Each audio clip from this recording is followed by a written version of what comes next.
2024 ఎన్నికల ముందు ఈ రాష్ట్రం అతలాకుతలం అయిపోయింది. ఎన్ని ఇబ్బందులున్నాయో అన్ని ఇబ్బందులు వచ్చాయి. మాట్లాడాలంటే మాట్లాడేవాళ్ళు కాదు. అంటే భయంకరమైన పరిపాలన.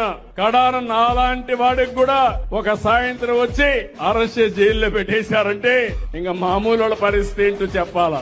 ఎందుకంటే ముందు చెప్తే కోర్టు పోతే స్టే ఇస్తారు కాబట్టి నోటీసు కూడా ఇవ్వకుండా అరెస్ట్ చేసేశారు.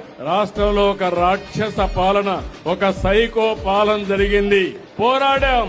నేను మా మిత్రుడు పవన్ కళ్యాణ్ గారు సంయుక్తంగా ఆలోచించాం. నరేంద్ర మోడీ గారు సహకరించారు. 3 పార్టీలు కలిసి కూటమి పెట్టాం. ఒకే మాట చెప్పాం, ఈ రాష్ట్రాన్ని బాగు చేసే బాధ్యత మా భుజస్కంధాల పైన పెట్టుకుంటామని మీకు ఒక హామీ ఇచ్చాం. మీరు కూడా బ్రహ్మాండంగా స్పందించారు.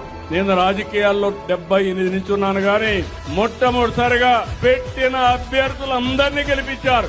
ఎంత మందిని పెడితే 94% అభ్యర్థుల్ని గెలిపించిన ఏకైక రాష్ట్రం ఆంధ్రప్రదేశ్ రాష్ట్రం.